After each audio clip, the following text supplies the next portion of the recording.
Hi, I'm Siddhartha Bhaiya. I'm the portfolio advisor for the InSynergy Absolute India Fund.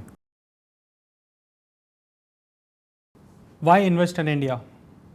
That's a question we've been asked every single day. Over the past decade, India has been one of the fastest growing economy in the world, led by a young, vibrant, educated and hardworking population who are earning more, saving more and spending more. Over the last 15 years, India's economy has grown multifold from $100 billion to $1.5 trillion, and this has led to an explosion in demand for consumer durable goods like television, fridge, even for things like fertilizers, apartments. And India's economy is expected to quadruple over the next 8 years.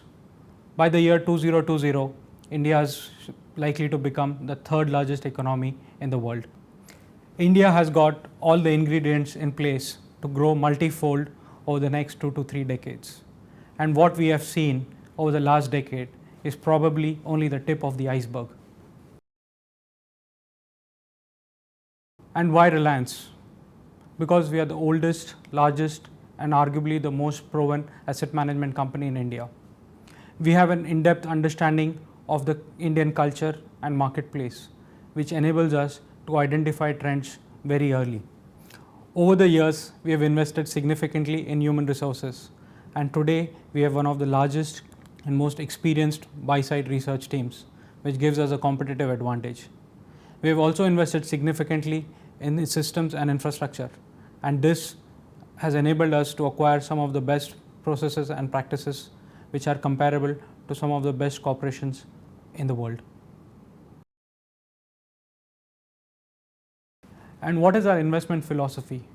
We consider ourselves as investors in quality companies which have sustainable competitive advantage. We endeavor to identify quality companies which are likely to grow at rates higher than the economy. We also look at investing in such companies pretty early in their growth cycle and at valuations which are lower than market valuations. And we believe a combination of all these factors will enable us to identify stocks which can give returns higher than the market returns. What's the right time to invest in India? There have been over the past 15 years numerous reasons not to invest in India, and I'm sure over the next 15 years there will be n number of reasons not to invest in India. But the fact of the matter remains that over the last decade, India has been one of the fastest growing economy in the world. And in spite of the near-term headwinds, the structural growth story in India remains to be very strong, and India is expected to be one of the fastest growing economies over the next decade.